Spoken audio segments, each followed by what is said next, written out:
All right. Booyakasha.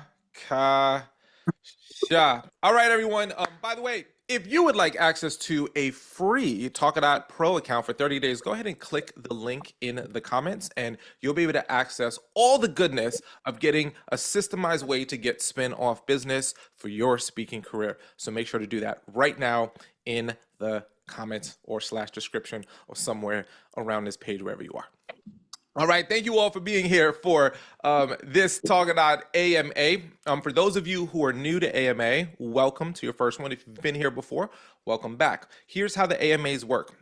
This session is set up for you to ask any and all questions that you might have about using Talkadot, about you just had a speaking engagement and you need to follow up, or maybe you have a gap in your speaking engagements and you want to get more, or anything in between. A lot of times we have these particular questions that are great to post in our community. So if you are not in our community yet, when you log into your Talkadot account, make sure to click on the community link and you can see the vibrant and wonderful conversations that are going on there. So sometimes you want to post in there and get the support you need. Sometimes you want to shoot an email over to hello@talkadot.com and get some maybe private personal help. Maybe if it's like a credit card update or something like that, that doesn't make sense to post in our community, you can email wonderful customer success people and they will hook you up. But sometimes it's better to ask a question just verbalizing it, just going out and shooting the old breeze. We're professional speakers. This is what we do for a living. So some of us prefer the talking medium over the writing medium. So that's why we do the AMAs.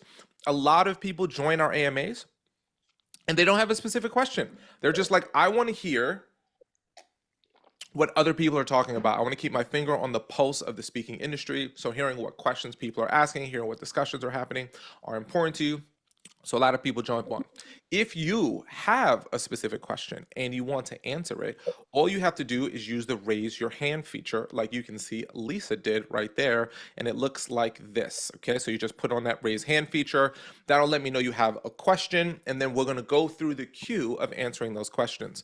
And again, there is no particular content where I'm going to be teaching a particular thing. We serve those for our pro trainings and all the other fun things that we have scheduled for you, which is including a really exciting training that I've been working on for like the past 2 weeks incessantly for all of you, and I cannot wait to make that public. When that goes public, it's going to be a lot of fun. So with that said, let's jump into our questions and get them all answered. Lisa, your hand is up first, so you are going first. All right, I appreciate it. And thank you for allowing me to keep my camera off. I think everybody would be very satisfied with that status. This was like when you work from home, right? But needless to say, I have a couple of testimonies and then I have a question. So my testimony first is that this system works. I had a presentation 2 weeks ago on the 8th that will actually be a part of my question. But the good thing is I got 2 leads out of it. One said, hey, you should register for, upload your information to our site because we do hire speakers. Another one said, hey, you should be speaking at events that I'm a part of. So that worked because of the automated email that you send. I finally flipped that switch on. I recommend everyone turn on, if you do not have the automated emails turned on, if you do not know what Lisa's talking about, go into your settings right now, scroll down to the email automation section and toggle those to on. If you click on the 3 dots next to view action, you can see what email is being sent out, but this will guarantee an email gets sent out on your behalf. This is a Talkadot Pro feature. So if you are a pro trial user, you can use it. If you're on a pro account, you can use it. If you're a light user, that's worth its gold in upgrading because there's no dropped balls in touching port. So just wanted to touch upon that, Lisa, for everyone else. But no, that's perfect. Keep going. And so now I have to do my next step, which is following up with the follow-up, right? Yep. But needless to say, so that worked. Second thing is I encountered for the first time what you've talked about when an event organizer asked that we not use our Talkadot survey because they have their own survey and they didn't want their participants to have to fill out too, right? Yep. So at first I was bummed out, like, they just won't let me be great. And I said, but with the mindset that I have, this candy girl mentality, I'm still going to get what I need out of this, right? So long story short, what I decided to do was drop in my LinkedIn QR code and ask them to connect with me on LinkedIn and to use the hashtag for the presentation. Arel, I will tell you, that was probably the best thing I could have ever done. So for those who are running into this issue where your organizer asks you not to use your Talkadot, go ahead and accept that. But as your backup, as your alternative, use your QR code from LinkedIn. And what that resulted in was about 80 people connecting with me that had never connected with me before. They were able to publicly share their sentiments about my presentation, which allowed other people to see how fabulous the presentation was, as opposed to what I would have ordinarily done is posted the summary results and a couple of quotes and left it at that. So it was a blessing in disguise, and is leading to more opportunities for me to follow up. All right. So here's my question, because I've had this occur more than once, and it was during the middle of a presentation, and my camera went out on my on my laptop. So I don't have. On a virtual presentation? Yes. Okay. So I don't have a separate. I don't currently have one connected. I've got one here in the house. I just have to find it. But I don't have a separate webcam that I've been using. I've just been using the built-in camera in my laptop. And I don't know if it's due to capacity, how much stuff I've got running on my computer, but that screen has gone out twice. And however, each time I've been able to recover, and even with this last one that was virtual, I was able to recover. I still got 115 people to respond to the Talkadot, and 100% of them found my talk to be valuable. That's awesome. And 97% said that they would want to hear me again. So just curious from a technology standpoint, has anyone experienced that? And what did you find it to be the cause, and how have you fixed it? That is for sure outside of my wheelhouse. In terms of devices and cameras, I have like a Sony camera set up. So this is my what you're gonna see here is like my HD built-in camera. So this is that one, which is again totally fine. And then I have an external one that's set up that I typically use when I do kind of anything virtual. Okay. I also have I bought a MacBook Pro last year. So because I have a new MacBook Pro and a camera, there's so many things that could cause it that are totally outside my wheelhouse. I don't know if anyone else is more versed in what causes cameras to go out, but my assumption is that how old is your computer? Just out of curiosity. So this computer I bought in 2021, and it's a Microsoft Surface Book. Yeah, so if it's like a couple of years old, it should be fine.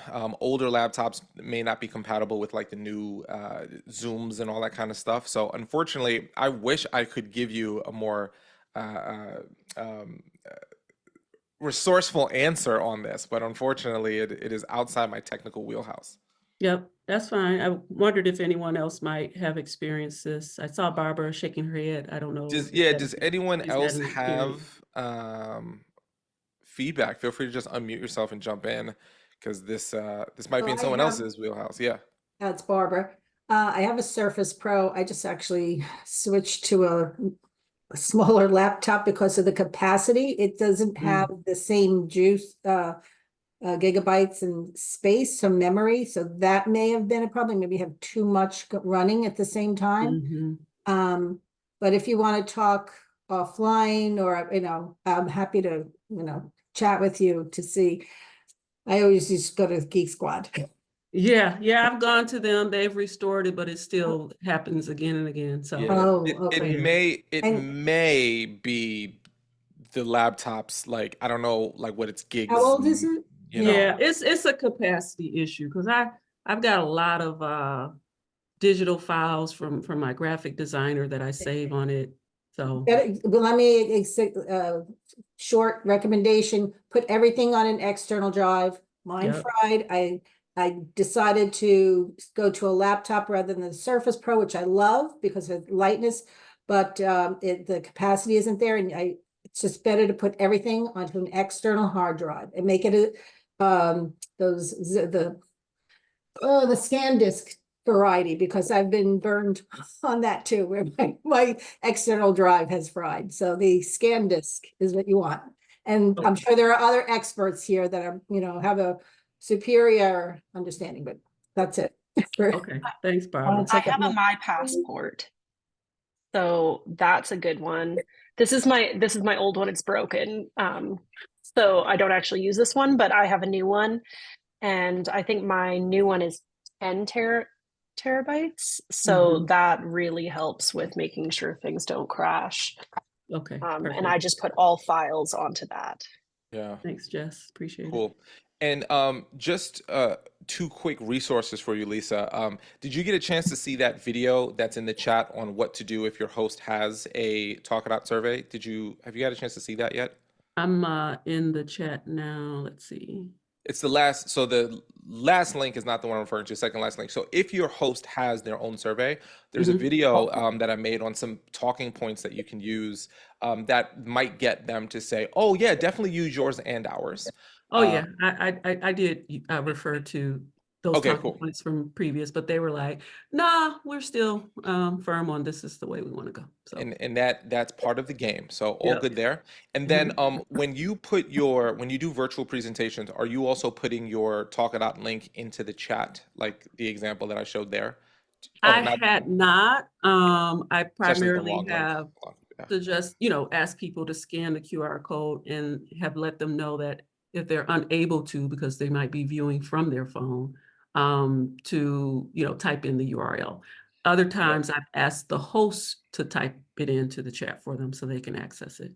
Yeah, one of the things that I highly recommend doing, what I do before virtual talks is I take the link. Let me just share this because I think this might actually be, some of you might already know this, and some of you this might be new, but I like to share this because it's what I've done and it makes my life easier, especially in the virtual world. Let me just share my screen here. So when you have any of your Talkadot slides, you can go to any one of them and click on these three dots right here. Let me just grab one that, let's do this one. Copy code link. So if you just take this link and throw it into the chat, when someone clicks on that link, it'll take them to your feedback, but it'll automatically embed the code for them. So normally if someone types in talk.ac/Arel, they'll have to manually type in whatever is my Talkadot code. But if you use this link right here and they click on it in the chat or they scan the QR code, it'll enter their code for them. So they just save a step. So it just saves a little step. Okay, thanks. That's good. And one of the other things to just mention, if you do put your link in the chat, which again, I recommend doing virtually, if you don't put the HTTP, which you can kind of see right there in the chat, it doesn't create a hyperlink. So sometimes people will, type in quickly like, oh, I didn't, copy my code earlier, so I don't have that available. So they just type in like talk.ac/Moody. It's not gonna be a hyperlink. So if I'm on my phone, it's just tougher for me to type it into the browser. So it's just a little thing that will improve for those that prefer to click on it in the chat versus scan it. It's just going to improve your feedback. So just an FYI. Yep, great. Thank you. Cool. All right. Thanks for being with us, Lisa. All right. Keep rocking it, Lisa. Kenny, what's up, brother?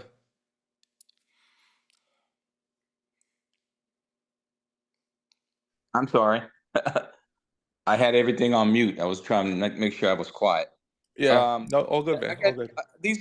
I'm gonna call this a three-parter, but I'm sure the answers are somewhere. I just need to put my hands on them.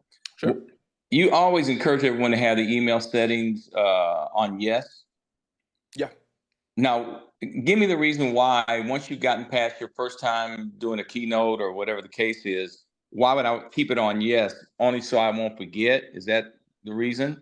Yeah, so if you have your own follow-up system that's like foolproof that you just use and it works, great, do that. It's not like ours is better than yours. However, what we found from lots of emails from users is that people will either forget to email clients, or they want to email the bonus to the client. So for example, everyone who does an email opt-in, they'll get a link with whatever bonus you were giving to them, emailed to them. So if you have your automated system set up where you're following up with people and you're giving away your bonus, great, use it. But with ours, when you have it turned on, it guarantees that everyone who gives you feedback not only has a link at the end of their feedback flow to click to get your bonus, they also get your bonus emailed to them as well. So that just makes sure that they get their bonus in their inbox and they get a touch point. So that's why it's just easier to have that turned on, in my opinion. Unless you've got a system that works for you, then totally do that one. Well, let me respond. I don't have a system that works for me. So I'm creating that and developing that, and others may have systems. So I was just really trying to find out, the utilization of it and why. On profile visibility, it talks about if you want to have it open on the private piece or not. Do most people keep theirs closed, or do they keep it open? So we have it set on private as the default, but I personally recommend turning it to public as a default, because when you have and let me share my screen here. So a couple of things benefit you when you have your your profile public.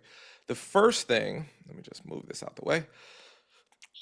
You have this page that you have access to. So this is a page that's got all of your data in one place. So this is a great link. When I do email outreaches to people, I just send them this link and say, hey, here's what the last 4,000 people had to say about my presentations. It's got links to some of my past talks. So people can jump in and click on like, oh, let me see, what some people are saying about him, right? So they can click in and see it all. The other benefit of having your profile public is that here, if you, so again, these are turned off, you can turn these on, where it says your email template, it will have this link as a PS. It says, see my most recent feedback. So this way, everyone you're doing an email follow-up with, if this is a booking lead, for example, they get invited to go into your calendar. They can see your most recent feedback. This is particularly helpful if they're forwarding your email to someone else and saying like, hey, this is Kenny. He just spoke to our group, and they forward it. Now I have this link already in the email, so it's one less step for them. And then this is just where the bonus link would go if you indeed had a bonus. But that public profile allows people to get more data from you. So if you kind of think of it as like maybe your Trustpilot page or your Google review page, that's kind of like everything. So that's why I recommend having it public, because if it's private, then that part of the email won't even show up. You won't have like a dead link or something not working. It just won't surface itself. And I recommend surfacing it. So here, if you go out on your public profile, I just recommend turning all these to yes. You have obviously options based upon your level of comfort. So we wanted to have those for users who like, oh, I got to keep my data sensitive because I speak to, government groups, which was the biggest one we heard. And the government groups don't want folks to know that we spoke there. Okay, you can read those private or make them password protected. So you have those options. But for me, I just keep it public because I want to get more speaking engagements. Yeah. Well, I know you got other questions, but in total transparency, since I got a lot of people on the line, I've only used Talkadot that one time in the last keynote I did. I used it. All the other sessions have been a little bit smaller, so they didn't require it. But I got great response, but I haven't gotten that many leads from it. And I got one person, and I didn't need that many bookings. So if I look at it, I think maybe my expectations were too high in terms of what did you expect. And I think because looking at that, I guess, being a sales guy by heart and by action for many years, I thought I'd have a little bit more, because I had, out of those bookings, I had quite a few people. I had 8 books. 8 referrals, but I had a bunch of email options, email opt-ins. And I really didn't know how to approach those email opt-ins, because here's my dilemma, and I'm going to move on, let somebody else ask you a question.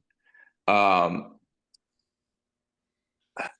like to know from everyone, what are they using? If they get those email opt-ins, do they just leave them alone and say, okay, they're not good leads, they're not good people to follow up on? Because this is not my database. This is the organization I spoke for.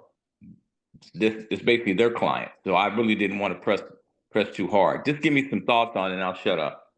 Yeah, no, happy to answer that. So number one, with anything, and since you're a sales professional, you know the game is in the follow-up, right? Yeah. So the more consistent we are, the better.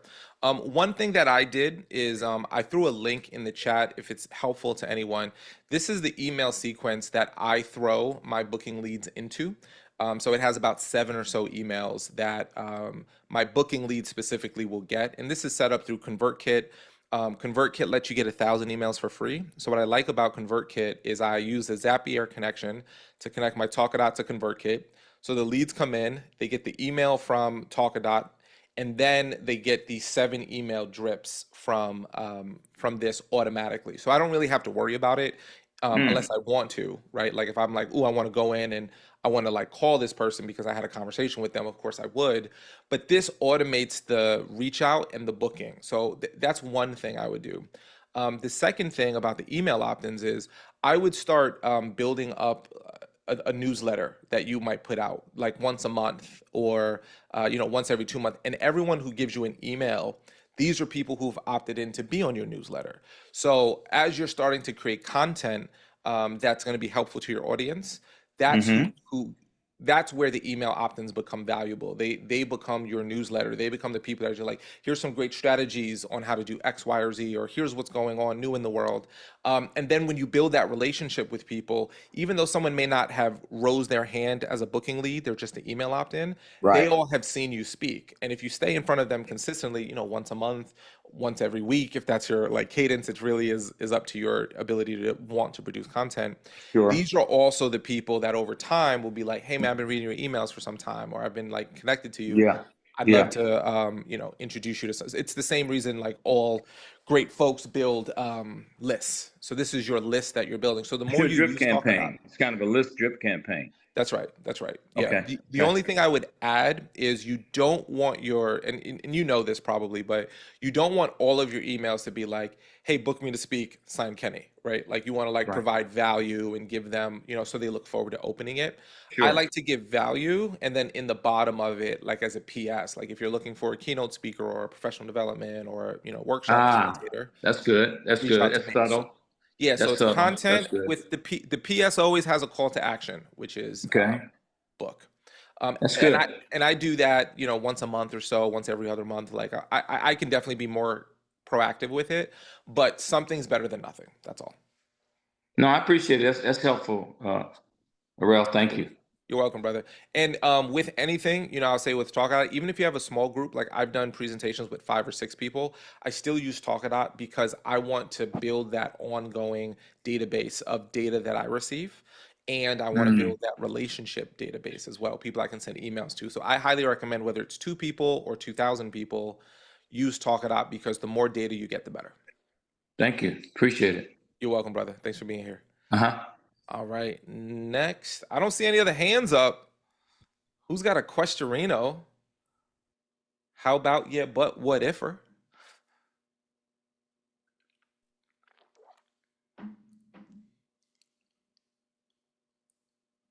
What's up, Kenyatta? Did I say that right? Yeah, it's Kenyatta. Thank you. Kenyatta. Okay. Thank you. That's cool.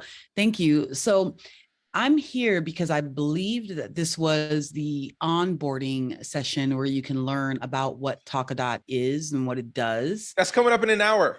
You're early.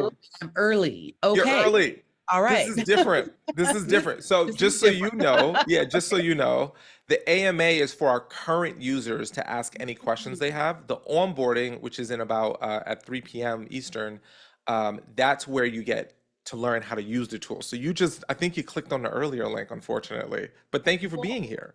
Yeah. I'm going to go back to because there was an email that had several links in it. So I may have just done that, but I could have swore it said the onboarding was at this time. So oh no, I guess it did not, or I read it incorrectly. Okay. All right then. Well, cool. Thanks. Okay. Well, will I see you in an hour? Is it better at 3 p.m. Eastern? Well, now, wait, in an hour from now? Yeah, an hour from now. I might be able to do that. Okay, so if you want to jump off because you're like, wait a minute, you just threw me in the middle of the ocean, player. I'm trying to like walk in from the beach line. if you come in at 3 p.m. Eastern, an hour from now, that's when we go from the shoreline into the water. Okay, is this the same link? It's a different link. It's a different link. Okay, I'm Hold gonna on, go back to that. let me get you the link right Okay. now. Hold on, so I was you gonna go don't back to that so you don't email. have any confusion whatsoever. Okay. Boop. All right, I just DM'd it to you. Let me know if you got it. Grab it out of there. Okay, got it. Got it? Okay, Cool. I'll see All you right then. then. Okay, thank you. Take care. Bye. Barbara, what's going on? Quick question, I don't, Yes. maybe stupid, but anyway, here I No am. stupid questions. This is I why we know do that, this. I know. This is why we So, do this. I had a workshop and not everyone completed the form. Is there a like, how can did I send them an email with the link? What's your recommendation to kind of boost response?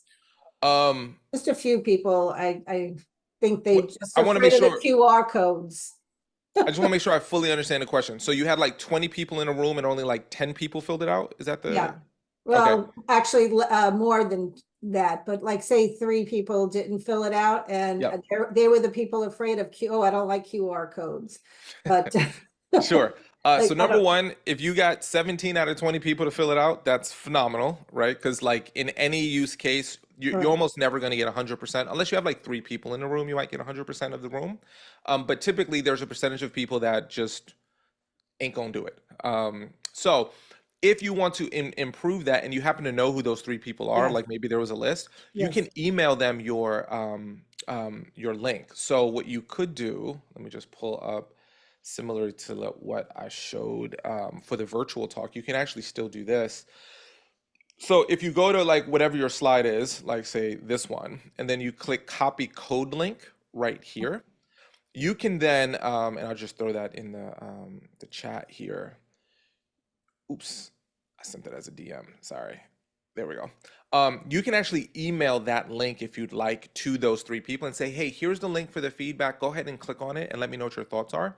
Now, when they do that, if you haven't locked the code, their data is going to come in here as like stray responses, kind of like this stray one Yeah, right and then you here. merge them. And then you just want to merge them. That's all. Right. Yeah.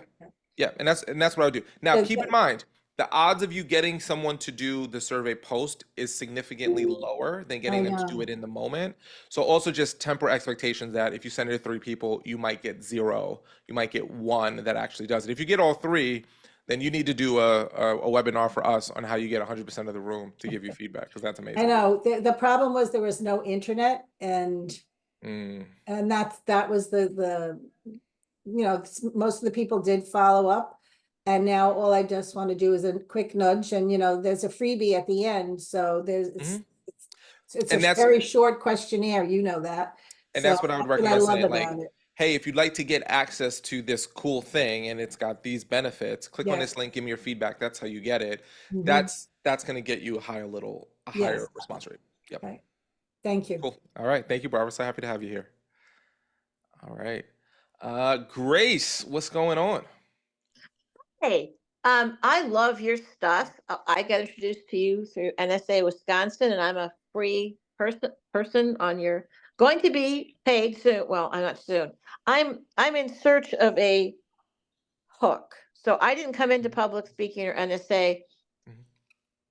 Everything changed with COVID. I won't bore you with the details. So everybody wants you to use like what you do. I don't want to use anybody else's. So if I'm in like Coursera or Teachable or Udemy or a book thing, I can still use you, right? That Zapier one that you did seemed to indicate that maybe you couldn't, and I'm just confused. Oh, so you're saying if you're making an online course and you want to use Talkadot to get feedback for that online course, is that what you're Correct. asking? Yeah. Yes. You 100% can still use it. So the only thing that I would recommend doing, are you familiar with the lock a code feature? Oh, no. The Loch Good. Ness Monster is that close? I'm going to explain what the lock a code feature is, because if you create a course this is going to be extremely important for you to do. So what you want to do is create a slide. So the first thing you do is create a Talkadot slide here, and you want to create a code that is only and solely used for that course, in that course only. So for example, if you're doing something on Coursera, what topic might you do a online course for that you might use? Grant writing for beginners.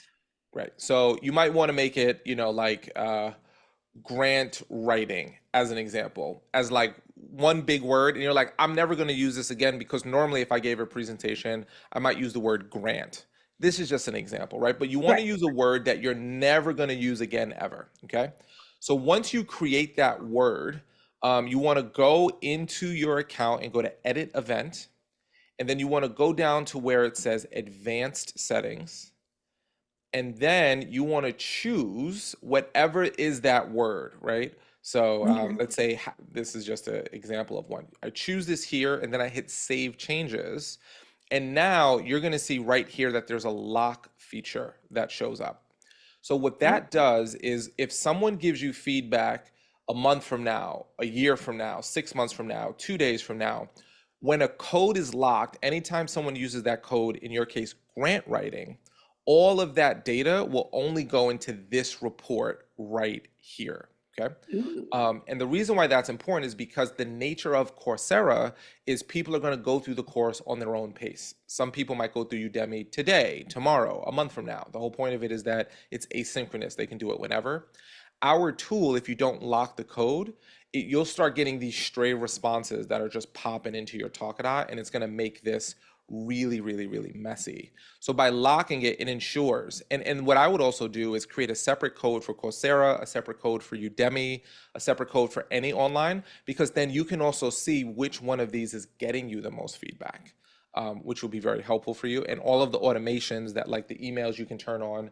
And Zapier, for example, you can turn on Zapier that says whenever I get an email opt-in, a booking lead, or anything like that, that I want you to send them these emails. So if you use Coursera or Udemy and someone scans the QR code as one of your slides, sends them to Talkadot, you can use Zapier to take those emails and put them into whatever drip follow-up sequence you want, whether it's like ConvertKit or MailChimp or whatever it might be. Wow. Okay. I love your stuff. I didn't understand one word of that Zapier but I loved it. I mean, it was like the best. So I thank you.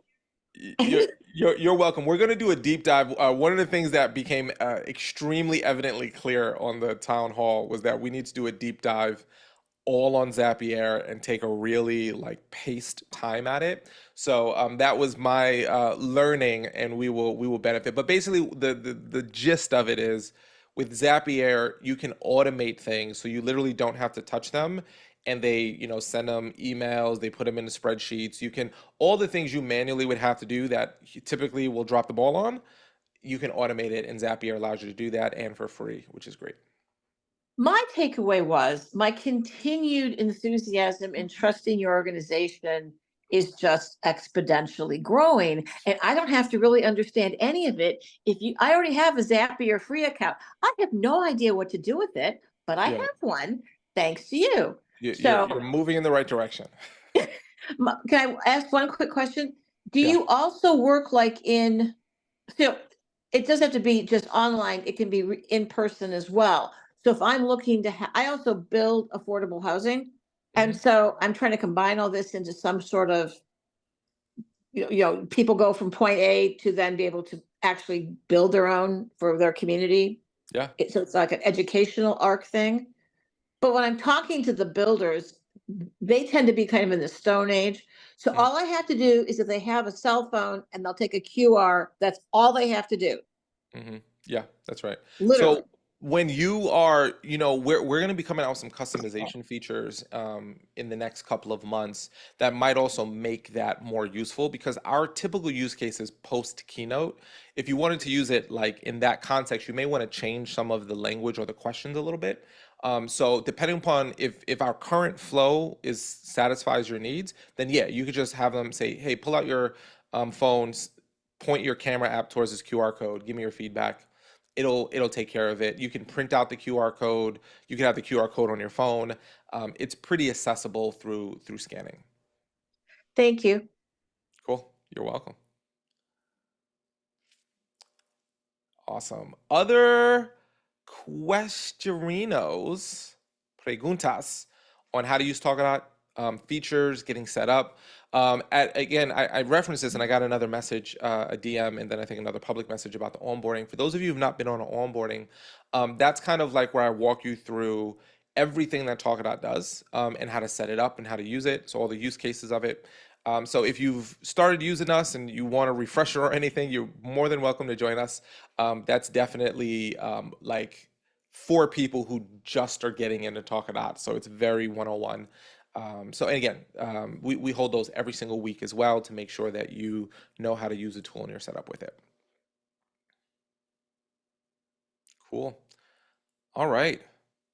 I'll hold the space for another minute or two.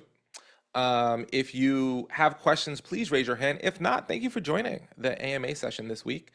We have more to come, and we got some great announcements, and I can't wait. Just so everyone knows, we have a really cool, well, I'll give you a little taste of what we're going to be doing. We're going to be doing a little kind of boot camp, if you will, for our users, free or paid users, on how to book speaking engagements. We're going to walk you through step by step how to do it together, and we're going to go through the whole process and how you can use Talkadot to do that. So if that's something that's interesting to you, definitely come on for that training. I can't wait to do it. I'm doing a lot of work to make it as easy as possible for everyone to follow and for us to hold each other accountable to doing it. So it's going to be super awesome, and that is a benefit you all get for being a part of Talkadot. So that's going to be coming out as soon as it's finished. So you'll see the promo. I promise you won't miss it. So thank you all for joining us for this week's AMA. I don't see any more questions for this week. So thank you for being here. I want everyone to do me a favor and think about someone you know who is a leadership speaker, someone who you know does really well in the leadership space. And I would love for you, if they're not already using Talkadot, to invite them to use Talkadot. So if you happen to know someone that's like, oh, Jane is an amazing leadership speaker, she's the best. I want you to reach out and say, hey, I would love for you to use Talkadot. It's going to help you systemize getting spin-off business, collect leads, measure your impact, help you increase your fees, get more opportunities. I would love for you to check out Talkadot. So please, and then go ahead and give them your referral link. For every person that signs up, you'll get $50. Signs up for Talkadot Pro, you'll get $50, and they'll get a little bit of a discount off of signing up within the first month as well. And they'll get to try out Talkadot Pro completely for free, no credit card required, for a whole month. So you can give them a little taste of this and then help elevate the entire speaking industry. So if you know a leadership speaker, yes, everyone has a referral link. If you don't know how to access your referral link, on your homepage right here, this link is yours. All you got to do is click on this button. You can copy it or post it to social media and then give people this link, and it's automatic and set up and ready to go. Okay. So if you have a leadership speaker that you know and love, make sure they know about Talkadot. So thank you so much for being here. I'll see y'all on our next session. Take care.